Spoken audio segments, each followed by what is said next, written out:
कम पढ़े लिखे दूसरों के लिए देते थे एचसीएस की परीक्षा। यमुनानगर पुलिस ने ऐसे गिरोह के 3 सदस्यों को गिरफ्तार किया है जो स्वयं तो कम पढ़े लिखे हैं लेकिन एचसीएस परीक्षार्थी की जगह बैठकर उनके लिए परीक्षा देते थे। मामला उस वक्त सामने आया जब हाल ही में फरीदाबाद में हुई एचसीएस की परीक्षा के दौरान एक युवक का बायोमेट्रिक चेक किया तो पाया गया युवक ने पहले किसी और के नाम से परीक्षा दी हुई है।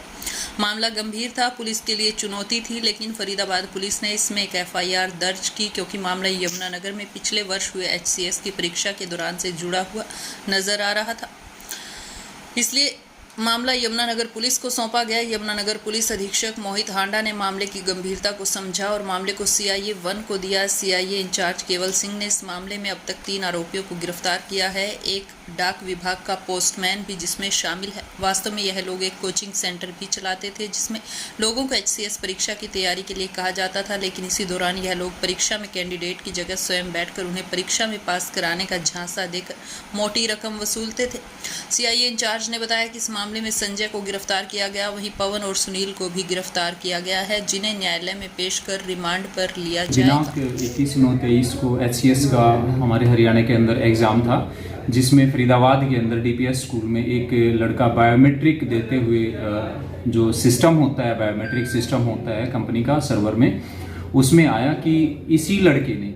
जो वहाँ पर पेपर दे रहा था, संजय रितवाल नाम का लड़का, कि उसी बायोमेट्रिक पे लास्ट ईयर 2022 में भी उसी लड़के ने एचसीएस का पेपर दिया, लेकिन दोनों में नाम उसका अलग अलग था। पिछली बार उसने नीरज नाम से एग्जाम दिया है, तो उनके पास से सूचना वहाँ पर आई थी कि या तो पिछली बार जो नीरज नाम से पेपर दिया गया है वो गलत है या इस बार संजय नाम से जो पेपर दे रहा है ये गलत है। दोनों की वेरिफिकेशन होने के बाद पता चला था कि जो ये संजय रितवाल नाम का लड़का पेपर दे रहा था ये कल असली पेपर दे रहा था, असली कैंडिडेट था, और लास्ट टाइम जब इसने पेपर दिया था किसी नीरज का तो वो इसने खुद बैठ कर दिया था एज ए सीटर, जैसे कि पेपर दिलवाने वाला है कि ये गैंग ऑर्गेनाइज्ड गैंग है, ये क्राइम करते हैं। तो पिछली बार इसने नीरज जो कैमला गांव का रहने वाला था उसका एचसीएस का पेपर दिया था, उसी के आधार पर इससे पूछताछ की गई। पूछताछ के बाद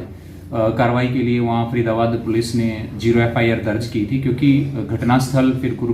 यमुनानगर का हमारा बनता था डीएवी गर्ल कॉलेज का, तो नियमानुसार सिटी थाना जो हमारा यमुनानगर उसमें एफआईआर दर्ज की गई। और एफआईआर दर्ज होने के बाद माननीय एसपी महोदय द्वारा जो इन्वेस्टिगेशन है वो सीआईए 1 को सौंपी गई और इन्वेस्टिगेशन आगे मैंने स्वयं की है। और फिर हमने पूछताछ के बाद संजय रितवाल को गिरफ्तार किया। उसी के कंटेक्स्ट में कल इसको माननीय न्यायालय में पेश किया गया था और इसका पुलिस रिमांड लिया गया। पूछताछ करने पर पाया गया कि जो इनका ग्रुप लीडर है या पूरे जो रैकेट को संचालित करता है वो पवन नाम का लड़का जो कैथल का ही रहने वाला है और वो डाक विभाग में पोस्टमैन के पद पर लगा हुआ है। कोचिंग सेंटर भी इन्होंने चलाया है। इसके अलावा एक सुनील नाम का और लड़का था कैथल का ही जो कैंडिडेट आगे से अरेंज कराता था जिसको पेपर देने होते थे। तो आज पवन और दूसरे सुनील नाम के लड़के को भी हमने गिरफ्तार किया है। तीनों की पूछताछ में अभी तक ये आया है कि करीब 10 से 15 बार ये पिछले 2-3 सालों में अलग अलग पेपर दे चुके हैं और दूसरे कुछ और सीटर भी इनके पास हैं जिनको पवन और एक और है जीन से सोनू नाम का कोई लड़का जो अरेंज कराता था। इवन राजस्थान की भी कुछ इनपुट्स हमें मिली हैं पूछताछ के दौरान कि वहाँ के लड़कों को भी इन्होंने एमटीएस के डाक विभाग का जो पेपर होता है अभी चले हुए हैं दिल्ली में, वहाँ भी पेपर दिए हैं। और कुछ हरियाणा में भी अलग अलग जो वैकेंसीज निकलती रहे हैं सीटर ये प्रोवाइड कराते थे और उसके लिए ये 1 लाख रुपए से लेकर 10 लाख रुपए तक सेटलमेंट में उनके साथ करते थे। और तकरीबन केसेस में इन्होंने 50% पैसे एडवांस लिए हैं और उस पैसे को ये आपस में बांट लेते थे, कुछ पैसे सीटर को भी दे देते थे। इसमें जिसका भी कोई भागीदारी होगी, इन्वेस्टिगेशन जब हम कर रहे हैं और कोई भी किसी की कोई भागीदारी आती है कि किसी भी प्रकार से कोई सहायता उसमें दी है तो यकीनन उसको भी गिरफ्तार किया जाए। कितने मामले इसमें करीब अभी तक 10 से 15 के बीच में हमारे पास मामले जो पूछताछ में आए हैं जिनको हम वेरीफाई कर रहे हैं और इन 2 को भी कल सुनील को और